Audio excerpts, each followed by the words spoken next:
Hello guys, welcome to the class. आज की class में हम लोग आप बात करेंगे केस यानी कारक को। इसके पहले क्लास स्टार्ट करें, मैं ऐसा करता हूं कि आप लोग सब लोग स्वस्थ होंगे, मस्त होंगे और इन दिनों आप लोग अपनी पढ़ाई जारी रखे होंगे। दोस्तों चलो आज हम लोग बात करते हैं केस यानी कारक को।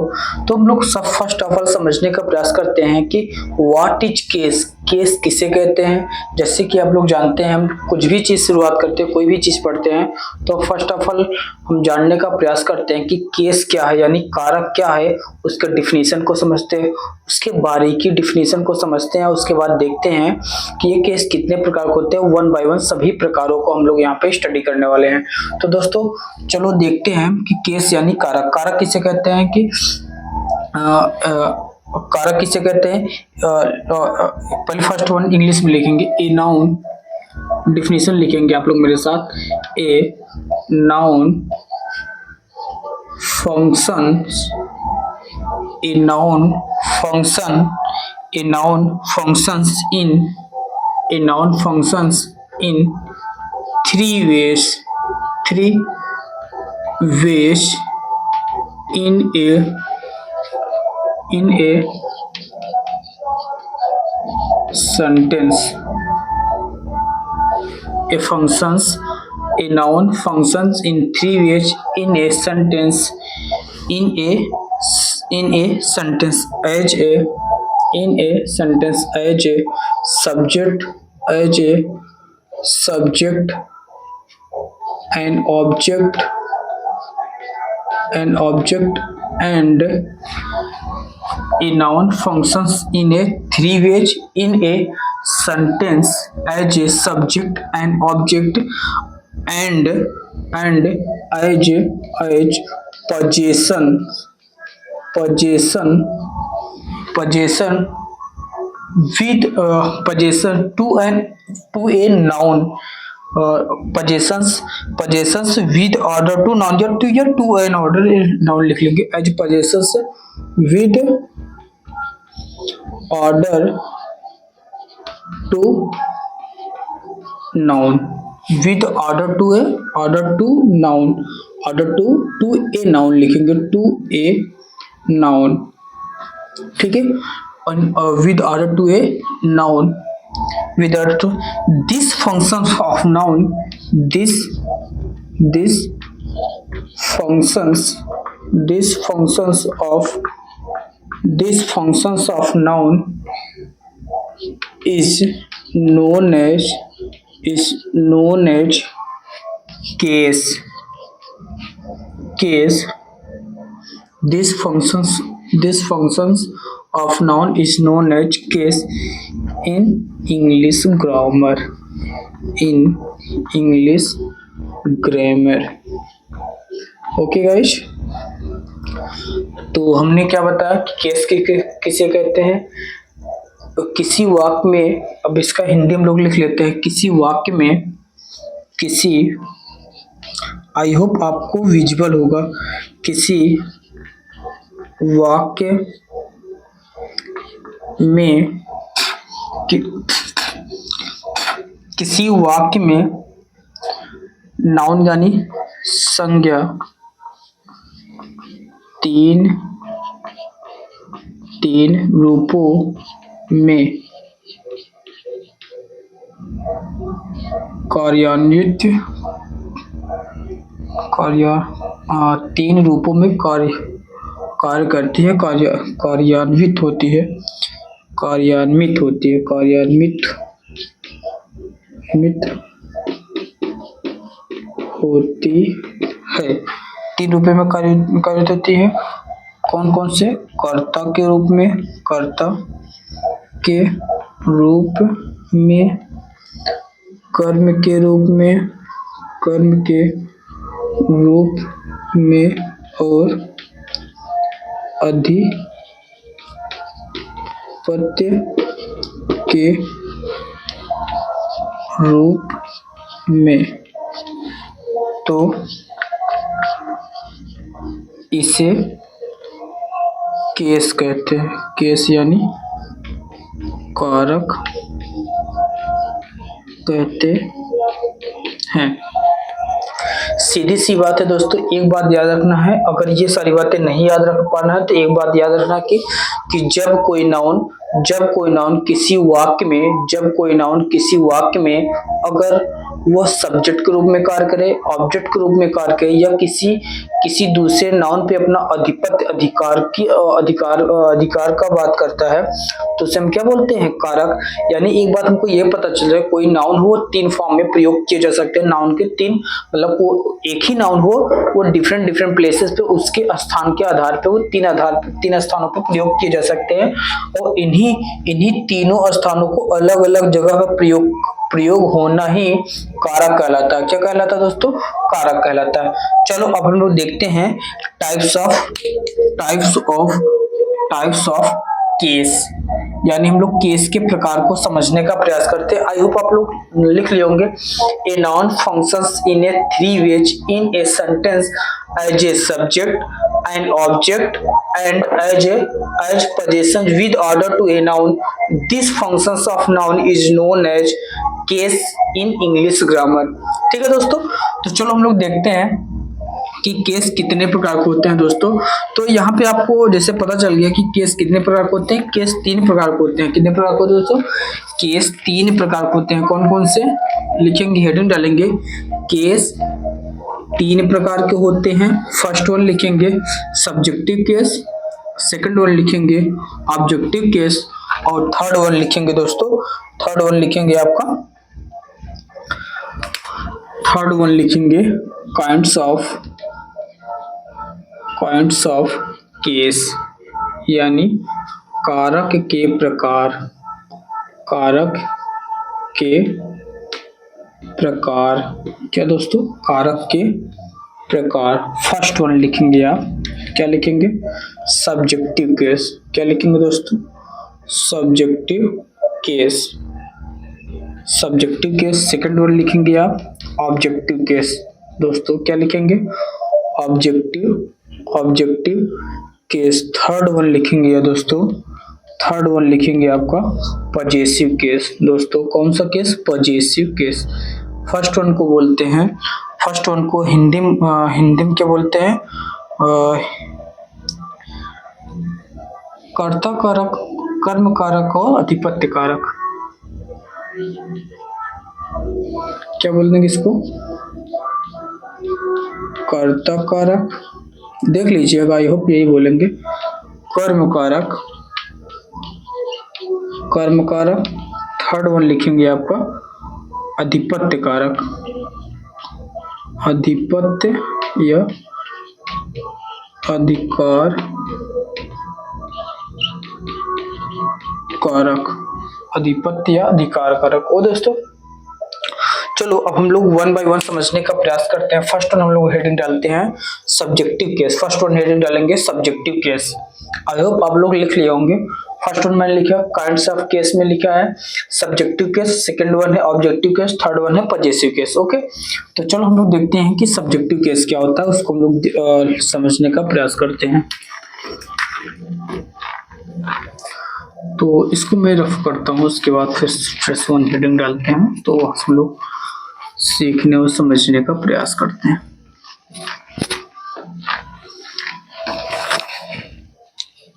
थोड़ा सा इसको लिखने और मिटाने में थोड़ा सा इसको क्या होता है, वक्त लगता है दोस्तों, तो सब्र बना के मेरे साथ बस क्या करना है, ऐसे समझो कि हम लोग ऐसे क्लासरूम में बैठे हैं और हम लोग वन बाय वन चीजों को क्लियर करते हुए सीख रहे हैं।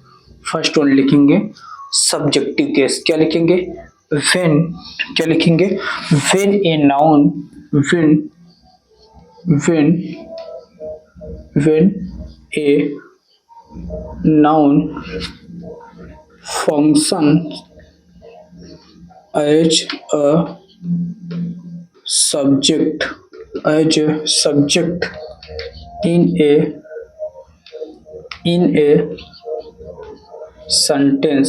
in a sentence is known as subjective case, is known as subjective case। Hindi में क्या लिखेंगे, कोई जब कोई संज्ञा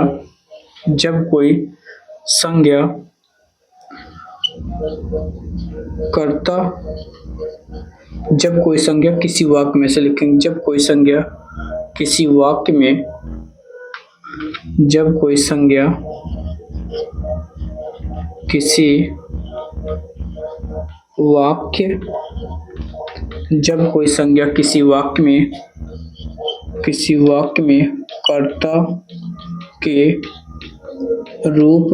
कर्ता के रूप में कार्य करता है तो उसे सब्जेक्टिव केस कहते हैं। ओके दोस्तों, जब कोई संज्ञा किसी वाक्य में कर्ता के रूप में कार्य करता है तो उसे हम क्या बोलते हैं दोस्तों? Subjective case. उसे हम क्या बोलते हैं?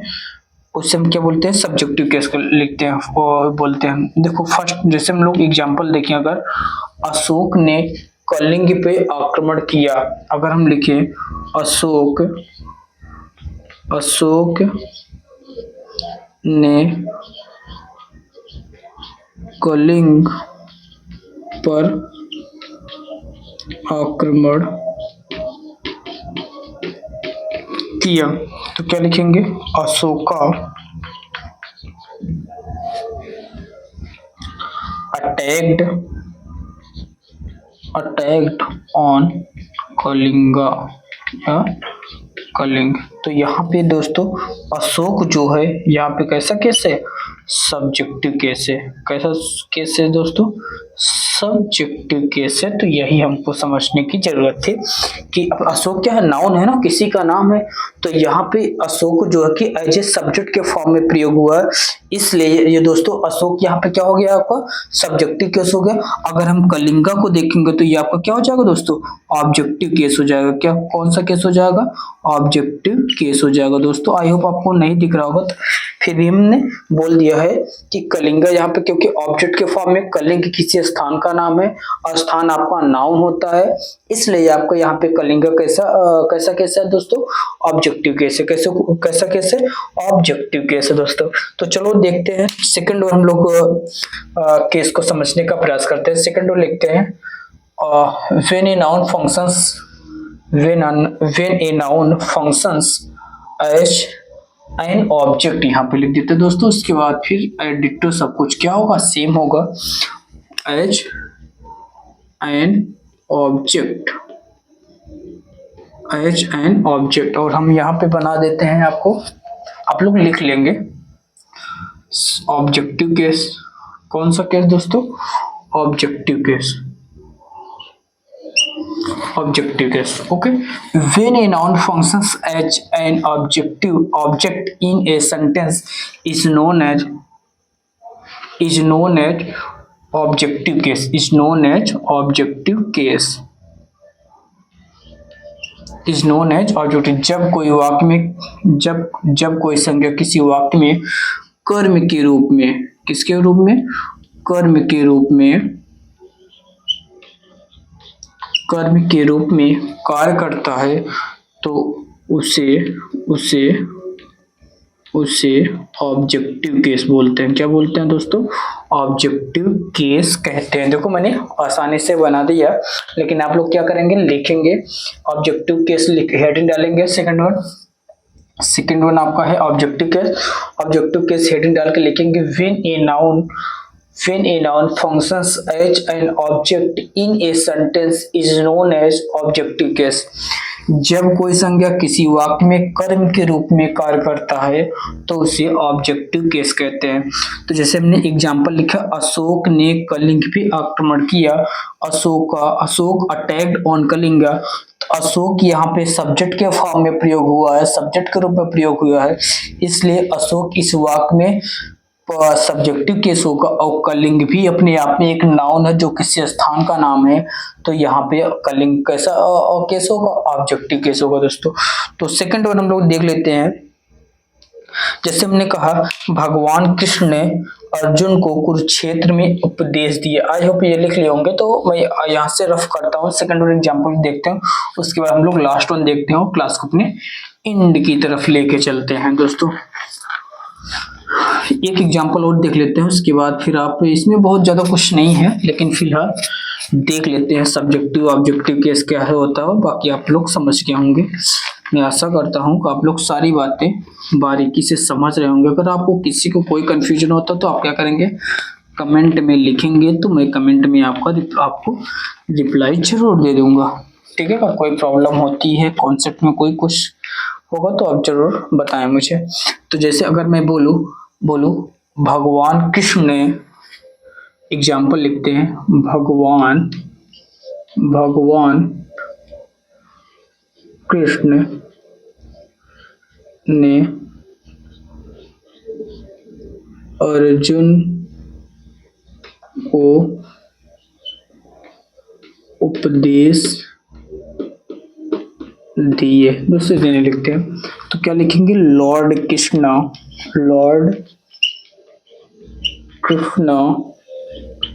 प्रीच्ड अर्जुन। तो यहाँ पे दोस्तों लॉर्ड कृष्णा सब्जेक्ट के फॉर्म में प्रयोग हुआ है, तो यहाँ पे दोस्तों हो जाएगा आपका सब्जेक्टिव केस हो जाएगा। कौन सा केस, सब्जेक्टिव केस हो जाएगा दोस्तों। और यहाँ पे अर्जुन जो है कि ऑब्जेक्ट के फॉर्म में प्रयोग हुआ है, तो यहाँ पे ये दोस्तों क्या हो जाएगा, ऑब्जेक्टिव केस हो जाएगा दोस्तों। कौन सा केस, ऑब्जेक्टिव केस हो जाएगा। कौन सा केस, ऑब्जेक्टिव केस हो जाएगा। कौन सा केस, ऑब्जेक्टिव केस हो जाएगा। चलो दोस्तों हम लोग लास्ट वन समझने का प्रयास करते हैं, that is something last one. Last one हम लोग केस को समझने का प्रयास करते हैं, that is something possessive case. दोस्तों पजेसिव केस हम लोग समझने का प्रयास करते हैं। आप लोग इसको नोट डाउन कर लेंगे। भगवान कृष्ण ने बहुत सारे एग्जाम्पल बोल देंगे। अगर राम ने रावण का वध किया, या फिर ऐसे एक एग्जाम्पल और लिख लेंगे, राम ने रावण का वध किया, उसने बूढ़े आदमी की सहायता की। ठीक है, उसके बाद राजकुमार प्रिंसेस, ऐसे एक, अगर आप लिखना चाहते हैं तो लिख लेंगे। अगर आप लिखना चाहते हैं तो लिख लीजिए, राम ने रावण का वध किया, राजकुमार सिद्धार्थ ने महल का जीवन त्याग दिया। आप लोग लिख लेंगे। ठीक है, अब हम लोग लास्ट वन की बात करते हैं, दैट इज समथिंग, हौच पौच तो नहीं हो रहा ना, हौच पौच होने भी नहीं दूंगा। मैंने सब क्लियर किया है कि भाई अगर आपको और एग्जाम्पल लिखना है तो आप एग्जाम्पल में लिख लिए, राम ने रावण का वध किया, फिर लिखेंगे इसका अंग्रेजी क्या हो जाएगा, राम स्लेव टू रावण, मतलब राम ने रावण का वध किया। स्लेड माने वध करना दोस्तों, स्लेड SLYED, स्लेड माने वध किया। ठीक है, तो ये लिख लेंगे, राजकुमार सिद्धार्थ ने महल का जीवन त्याग दिया। तो यहाँ पे त्यागना मतलब गिव अप करना, रिनाउंस करना। रिनाउंस का मतलब होता है रिनाउंस्ड माने त्याग करना दोस्तों, त्याग करना। तो इसकी अंग्रेजी आप लोग लिख लेंगे, क्या लिखेंगे, राजकुमार सिद्धार्थ ने महल का जीवन त्याग दिया, तो लिखेंगे Prince Rajkumar renounced the life of palace. तो यहाँ पे आप इस तरीके से आप बना लेंगे। लास्ट वन लिखते हैं दोस्तों, और उसको हम लोग समझने का प्रयास करते हैं। तो दोस्तों लास्ट वन हम लोग लिखेंगे पजेसिव केस। कौन सा केस, पजेसिव केस दोस्तों। कौन सा केस, पजेसिव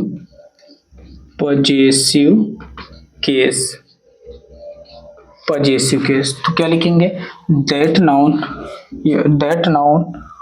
पजेसिव केस में क्या लिखेंगे, that noun which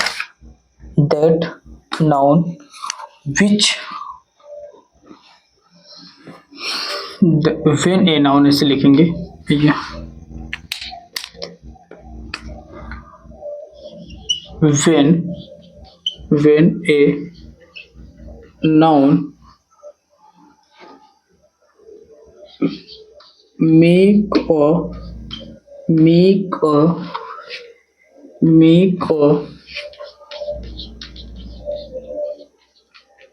possession to an other noun is known as possessive case। तो इसको हिंदी में क्या लिखेंगे? देखो हिंदी में एक बात हम पजेसिव किससे बना है वो भी समझने का प्रयास करते हैं। मैं बोल देता हूँ, आप लोग लिख लीजिएगा। पजेसिव जो है कि जो पजेसिव है कि दोस्तों किससे बना है? पजेसिव जो है कि आपका पजेशन से बना है। किससे बना है दोस्तों? पजेशन से बना है। किससे बना है? पजेशन से बना है, जिसका अर्थ होता है अधिकार पाना या अधिकार पाना या आधिपत्य करना। आधिपत्य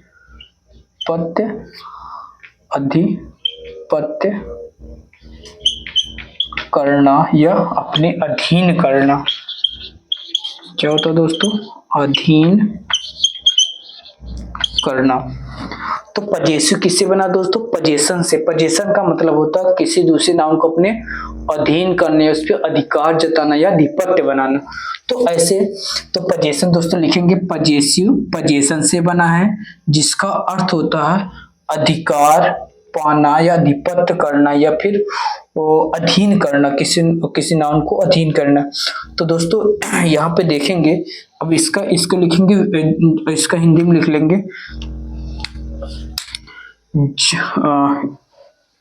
व्हेन ए नाउन।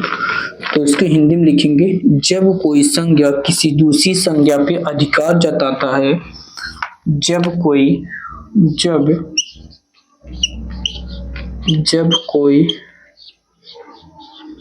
एक संज्ञा किसी दूसरी संज्ञा पर अपना अधिकार जताता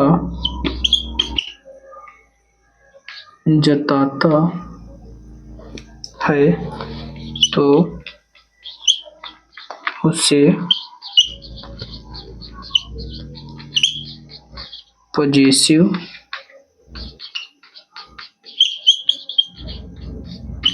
कहते हैं। ओके दोस्तों, जैसे हमने कहा कि देखो एक बार इतना आप लिख लिए होंगे, तो बस एक बार पजेसिव केस में याद रखने वाली बात है, लिख लेंगे when a noun make a possession to an other noun is known as possessive के। दोस्तों जब कोई एक संज्ञा किसी दूसरी संज्ञा पर अपना अधिकार जताता है या आधिपत्य बताता है तो उसे हम क्या बोलते हैं? Possessive case. और हमने बता दिया दोस्तों कि पजेसिव किससे बना है? पजेसिव पजेशन से बना है, जिसका अर्थ होता है अधिकार जताना, आधिपत्य करना, अपने अधीन करना। दोस्तों अब एक बात हमको ये समझने की जरूरत है कि पजेशन की एक बात ये समझने का यह है कि जब कोई एक नाउन किसी दूसरे नाउन पे अपना आधिपत्य जताता है, इसे सुन लीजिए, जब कोई एक नाउन किसी दूसरे नाउन पे अपना आधिपत्य जताता और वो लिविंग सजीव नाउन होता है तो वहां पे एपोस्ट्रोफी एस का प्रयोग करते हैं। अन्यथा किसी निर्जीव नाउन पर जब कोई दूसरे अपना आधिपत्य जताता है तो वहां पे ऑफ का प्रयोग करते हैं। किस चीज का प्रयोग करते हैं दोस्तों? ऑफ का प्रयोग करते हैं। जिससे हम बोले यह लोहे के खंभा है या फिर यह लोहे के खंभे हैं, तो these are poles of iron लिखेंगे। क्या लिखेंगे दोस्तों? These are poles of iron लिखेंगे। जैसे मैंने कहा कि यह शिव का मंदिर है, जैसे मैंने कहा यह शिव का मंदिर है, यह शिव का मंदिर है, यह शिव का मंदिर है। यहाँ दोस्तों लिख देता हूँ, ऊपर लिखते हैं तो आपको हो सकता है क्लियर आपको दिखाई दे। यह शिव का मंदिर है, तो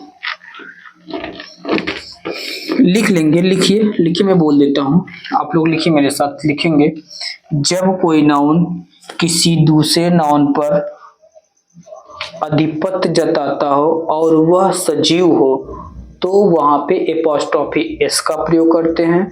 और जब कोई नाउन किसी दूसरे नाउन पे आधिपत्य जताता हो लेकिन वह निर्जीव हो तो वहां पे का के लिए और एपॉस्ट्रॉफी मतलब एपॉस्ट्रॉफी एस का प्रयोग न करके ऑफ का प्रयोग करते, ओएफ का प्रयोग करते। जैसे हमने लिखा यह शिव का मंदिर है, this is a temple of Shiva, Lord Shiva.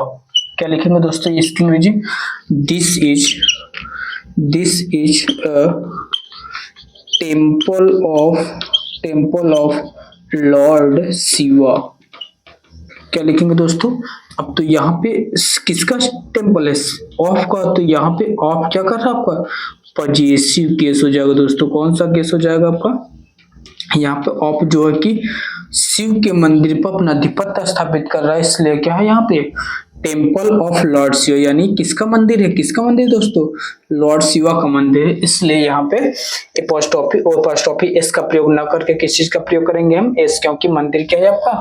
निर्जीव है। जैसे मैं कहूं कि दिस इज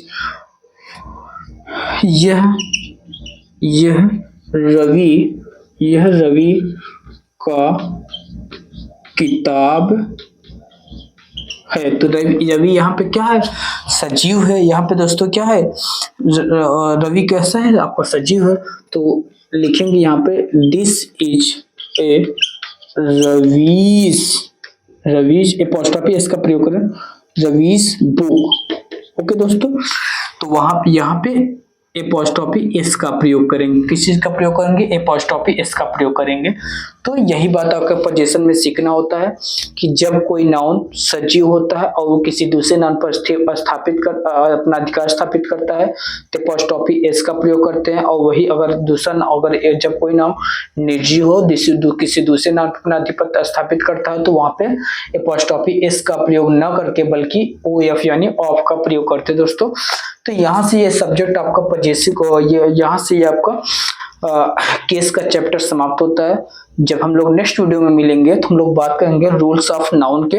कुछ 2-3 नाउन हो उसको समझ लेंगे तो हमारा यहाँ से नाउन एकदम टोटली सब कुछ समाप्त हो जाएगा। नाउन में कुछ भी नहीं बचा, कुछ भी मैंने छोड़ा। जो भी चीजें आपके एग्जाम के पॉइंट ऑफ व्यू से इम्पोर्टेंट है वैसे ये सब चीजें बस इतना ही समझना है। हो सकता है आपके एग्जाम में मतलब कि इरर सेंटेंस इरर में आ जाए वही मतलब कि एपॉस्ट्रॉफी एस कहीं ओ एफ ऑफ लगा देगा, जहाँ पे एस लगाना चाहिए तो वहाँ ओ एफ ऑफ लगा देगा और एपॉस्ट्रॉफी एस को रिमूव कर देगा। तो यही छोटी छोटी बातें जब आपको पता होंगे तो वहाँ पे आप सेंटेंस इरर में क्या करेंगे? इसको इजीली से फाइंड आउट कर लेंगे। तो दोस्तों आपको वीडियो कैसे लगी आप कमेंट बॉक्स में अपना फीडबैक जरूर दें। यस और नो जो भी हो आप अपना फीडबैक जरूर दें। और वीडियो को क्या करना है, अगर चीजें अच्छी लगती हैं तो आपको अपने दोस्तों के साथ ज्यादा से ज्यादा शेयर करना है, चैनल को सब्सक्राइब करना है। अगर मेरे लिए कुछ फीडबैक हो, कुछ इम्प्रूवमेंट हो तो अपनी राय अवश्य दें जिससे मैं अपने कंटेंट को आपके लिए और बेहतर से उकेर पाऊँ। ओके दोस्तों, आपने इस वीडियो को धैर्य से देखा, धैर्यपूर्वक लिखा, नोट्स बनाए, इसके लिए मैं आपको तहे दिल से शुक्रिया अदा करता हूँ। Thank you.